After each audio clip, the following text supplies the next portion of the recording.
الرحيم والفجر وليال عشر وقال نبينا صلى الله عليه وسلم ما من أيام أحب إلى الله أن يتعبد له فيها من عشر ذي الحجة أو كما قال عليه الصلاة والسلام۔ محترم سامعین کرام، معزز بزرگوں، دوستوں، آپ سبھی حضرات کو معلوم ہے کہ ایک بہت بڑا مہینہ، مبارک مہینہ کل سے شروع ہونے والا ہے، جس میں دو بڑی عبادتیں انجام دی جاتی ہے، وہ ہے حج اور قربانی۔ یہ مہینہ ہے ذی الحجہ کا مہینہ۔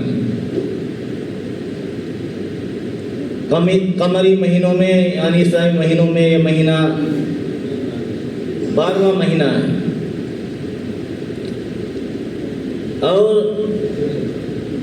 یہ وہ ان حرمت والے مہینوں میں سے ایک ہے جن کے بارے میں اللہ سبحانہ و تعالیٰ نے قرآن شریف میں فرمایا ان عدۃ الشہور عند اللہ 12 شہرا فی کتاب اللہ یوم خلق السماوات والارض منها 4 حرم، یعنی اللہ کے نزدیک مہینوں کی تعداد 12 ہے جب سے اللہ نے آسمان زمین کو پیدا کیا،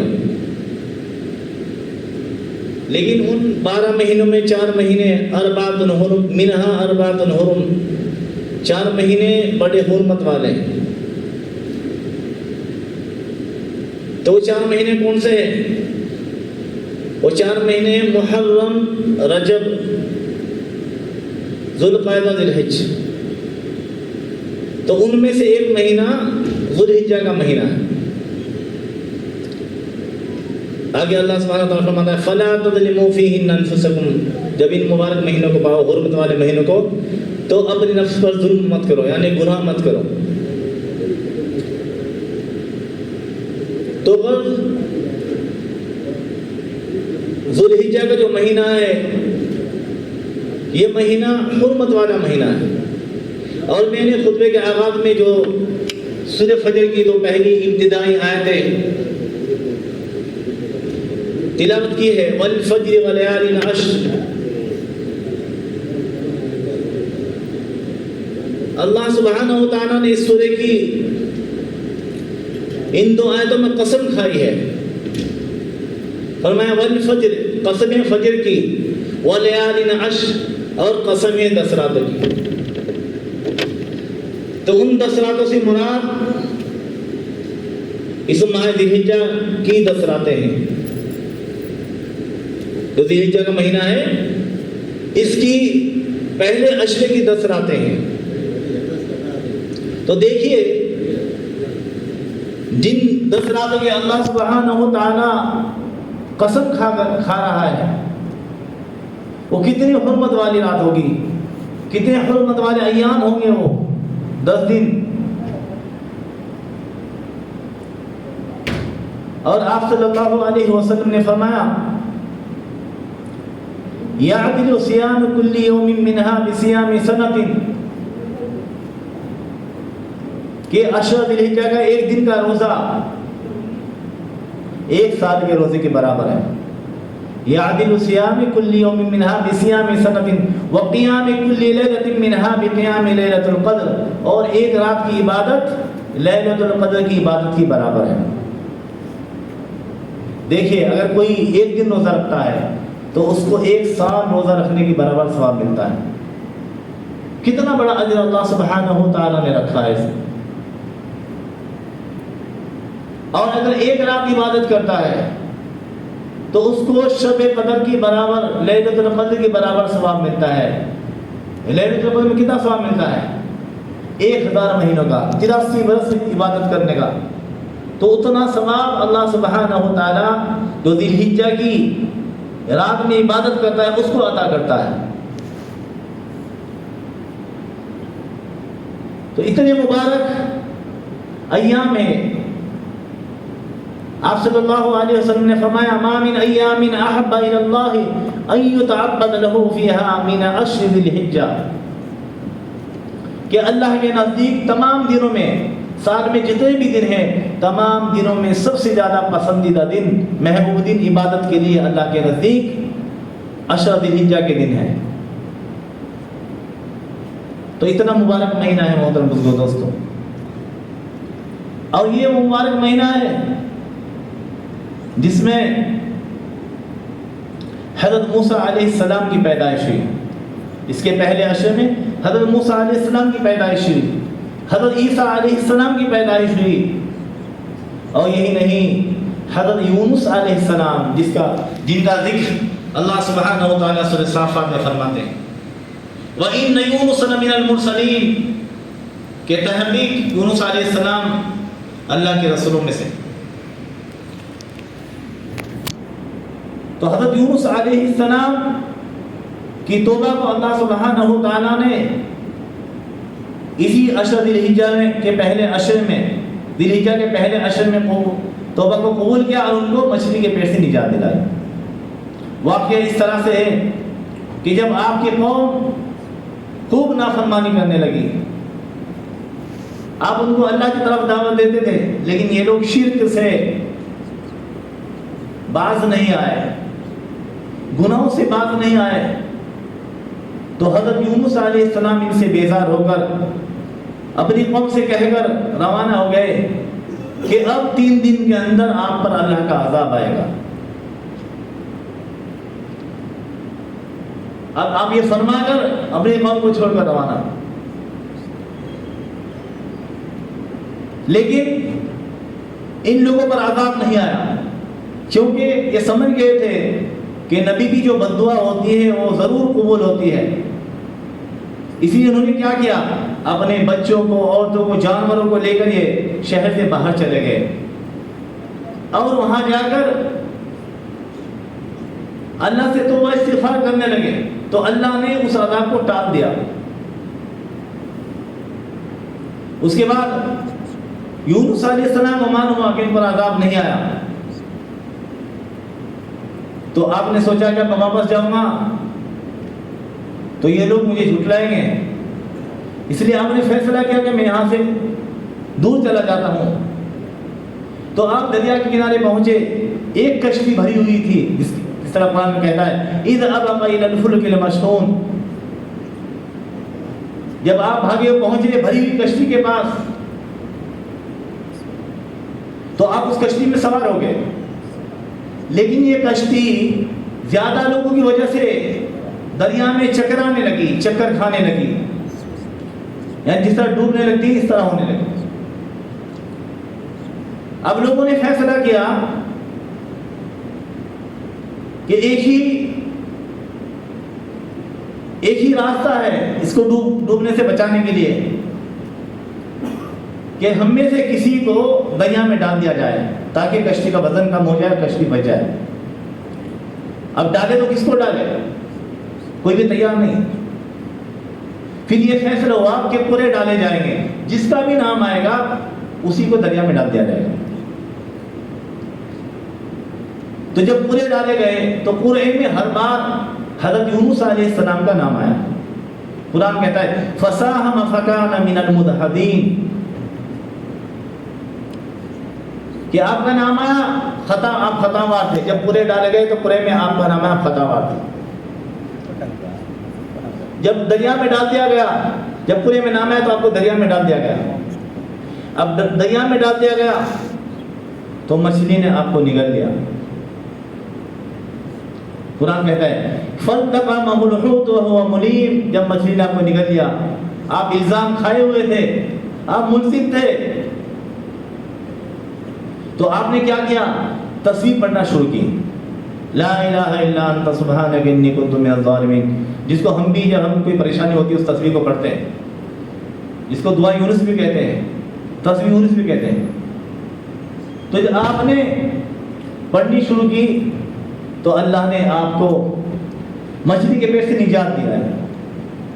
قرآن کہتے ہیں فَلَوْلَا أَنَّهُ كَانَ مِنَ الْمُسَبِّحِينَ، لَلَبِثَ فِي بَطْنِهِ إِلَى يَوْمِ يُبْعَثُونَ، اگر آپ اس وقت تسبیح نہ کرتے، اللہ کو یاد نہ کرتے، تو لَلَبِثَ فِي بَطْنِهِ إِلَى يَوْمِ يُبْعَثُونَ، قیامت تک آپ مچھلی کے پیٹ میں رہتے تھے۔ فَنَبَذْنَاهُ بِالْعَرَاءِ وَهُوَ سَقِيمٌ، اللہ نے مچھلی کو حکم دیا کہ آپ کو باہر ڈال دے، تو مچھلی نے آپ کو ایک میدان میں ڈال دیا، فَسَاهَمَ فَكَانَ مِنَ الْمُدْحَضِينَ فَنَبَذْنَاهُ بِالْعَرَاءِ وَهُوَ سَقِيمٌ، تو جب آپ کو میدان میں ڈال دیا، چٹیل میدان تھا، تو اللہ نے وہاں پر کدو جو ہم کھاتے ہیں اس کی بیل کو اگایا، جس سے، کیونکہ آپ کا جسم جو ننگا تھا، جس نے آپ کے اوپر سایہ کیا، وَأَنبَتْنَا عَلَيْهِ شَجَرَةً مِّن يَقْطِينٍ، تو جب آپ کو مچھلی کے پیٹ سے نجات ملی، آپ کی دعا کو اللہ نے قبول کیا، تو یہی عشرہ ذی الحجہ کا، ماہ ذی الحجہ کا پہلا عشرہ تھا جب آپ کے اللہ نے دعا کو قبول کیا اور آپ کو مچھلی کے پیٹ سے نجات دی۔ اسی طرح سے اللہ سبحانہ و تعالیٰ نے اس مہینے کے پہلے عشرے میں حضرت زکریا علیہ السلام کی دعا کو قبول کیا۔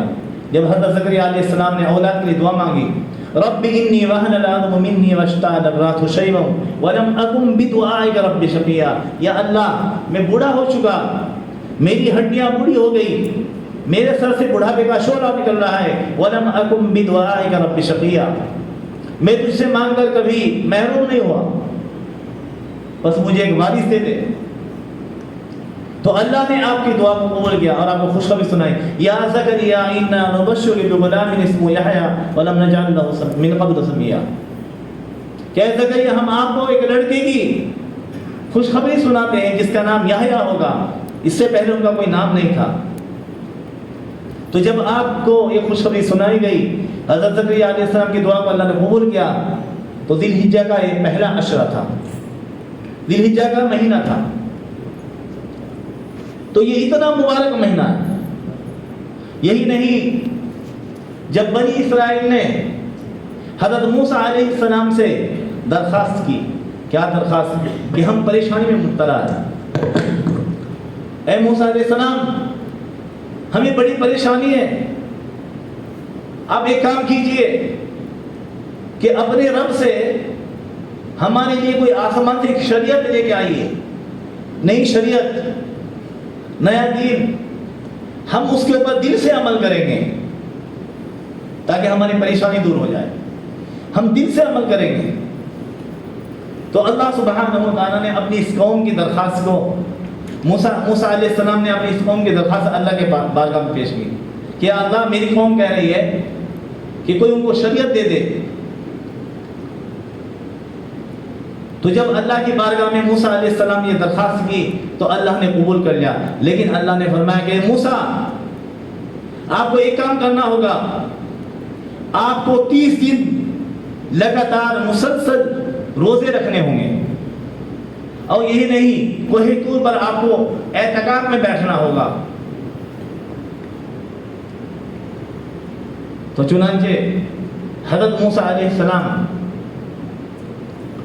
نے روزہ رکھنا شروع کر دیا، آپ اعتکاف میں بیٹھ گئے۔ جب آپ اعتکاف میں بیٹھے تو آپ نے شروع کیے روزے رکھنے ذی القعدہ کے، یعنی پچھلے مہینے کے ذی القعدہ کے پہلی تاریخ سے، جو ذی الحجہ کے مہینے سے پہلے آتا ہے، 11ویں مہینے سے 30 دن پورے ہو گئے۔ پھر اللہ نے فرمایا کہ 10 دن اور پورے کرو، جو دوسرے 10 دن تھے وہ 10 دن تھے ذی الحجہ کے 10 دن، یعنی جو مہینہ ذی الحجہ کا مہینہ ہے اس کے 10 دن تھے وہ، تب جا کر آپ پر 40 دن پورے ہوئے روزے کے، جس کو قرآن میں اللہ سبحانہ و تعالیٰ فرماتا ہے وَوَاعَدْنَا مُوسَىٰ 30 لَيْلَةً وَأَتْمَمْنَاهَا بِعَشْرٍ فَتَمَّ مِيقَاتُ رَبِّهِ 40 لَيْلَةً، کہ جب موسیٰ علیہ السلام نے اللہ سے وعدہ پورا کیا 30 راتوں کا، کیا وعدہ کیا تھا کہ 30 دن روزہ رکھیں گے، اعتکاف میں رہیں گے، وعدہ پورا ہو گیا۔ وَأَتْمَمْنَاهَا بِعَشْرٍ فَتَمَّ مِيقَاتُ رَبِّهِ 40 لَيْلَةً، پھر موسیٰ علیہ السلام نے اپنے رب کی 10 دن کی اور مدت پوری کی، تو کتنے ہو گئے 30 اور 10 40، فتم میقات ربی 40 لیلہ. تو 30 روزے ذوالقعدہ میں رکھے اور 10 روزے ذوالحجہ میں رکھے. جب ذوالحجہ میں 10 روزے رکھے پہلے عشر کے تو 40 ہو گئے. تب اللہ سبحانہ و تعالیٰ نے آپ کو تورات عطا کی، تورات نازل کی، یعنی بنی اسرائیل کو تورات مل گئی. تو یہ مدت کب پوری ہوئی؟ ذوالحجہ کے مہینے میں. تو اس لیے محترم بزرگو دوستو، یہ ذوالحجہ کا مہینہ بڑا مبارک مہینہ ہے، بڑی حرمت والا مہینہ ہے. اس لیے آپ صلی اللہ علیہ وسلم فرمایا یعدل صیام کل یوم منها بصیام سنۃ، کہ اس میں ایک دن کا روزہ 1 سال کے روزے کی برابر ہے. وقیام لیلۃ منها بقیام لیلۃ القدر، ایک رات کی عبادت لیلۃ القدر کی عبادت کے برابر ہے. یہی نہیں، پھر اس مہینے کی 9ویں تاریخ کا روزہ یعنی عرفے کا روزہ، اس کے بارے میں آپ صلی اللہ علیہ وسلم فرمایا صیام یوم عرفہ احتسب علی اللہ ان یکفر السنۃ التي قبل والسنۃ التي بعد، یعنی عرفے کے ایک دن کا روزہ کفارہ ہو جاتا ہے گزشتہ 1 سال کے گناہوں کا اور آئندہ 1 سال کے گناہ کا. یعنی اگر کوئی شخص عرفے کے دن روزہ رکھتا ہے تو اس کے 2 سال کے گناہ معاف ہو جاتے ہیں، گزشتہ 1 سال کے اور آئندہ 1 سال کے. تو اتنا مبارک عشرہ ہے محترم دوستو. ہم کو چاہیے کہ ہم اس عشرے میں روزہ رکھیں، دن کا روزہ رکھیں، رات میں عبادت کریں. کیونکہ نبی کریم صلی اللہ علیہ وسلم فرمایا ما من ایام احب الی اللہ ان یتعبد له فیها من عشر ذی الحجہ، کہ اللہ سبحانہ و تعالیٰ کو تمام دنوں میں سب سے زیادہ محبوب اور پسندیدہ دن عبادت کے لیے عشر ذی الحجہ کے دن ہے. ذی الحجہ کے جو پہلا عشر ہے اس میں وہ دن سب سے زیادہ اللہ کے نزدیک محبوب ہے. تو ہم کو چاہیے کہ ہم دن میں روزہ رکھیں، اگر پورے نہیں تو کم سے کم عرفے کا روزہ رکھے. یہ 10 دن ہے، 10 دن میں 9 تاریخ تک روزہ رکھے. 10ویں دن کا روزہ رکھنا حرام ہے بقرعید کا. اسی طرح سے جو لوگ قربانی دیتے ہیں ان کو چاہیے کہ جب ذی الحجہ کا چاند دکھ جائے، جو آج دیکھے گا انشاءاللہ، جب ذی الحجہ کا چاند دکھ جائے تو وہ حضرات جو قربانی دے دیں ان کو چاہیے کہ اپنے ناخن اور بالوں کو نہ کاٹیں، یہ مستحب ہے. تو غرض محترم دوستو، یہ ایک مبارک مہینہ، حرمت والا مہینہ ہے جس میں اللہ سبحانہ و تعالیٰ نے جس کے عبادت پر بہت بڑا ثواب رکھا ہے. تو ہمیں چاہیے کہ ہم اس قیمتی وقت کو، قیمتی ایاموں کو گنوانے نہ دیں اور ہم اللہ سے زیادہ عبادت کریں اور اللہ سے اپنے گناہوں کے لیے توبہ کریں. اللہ سبحانہ و تعالیٰ ہم سب کی عبادت قبول فرمائے اور ہم سب کو نیک عمل کرنے کی توفیق عطا فرمائے. آمین. وآخر دعوانا الحمدللہ رب العالمین.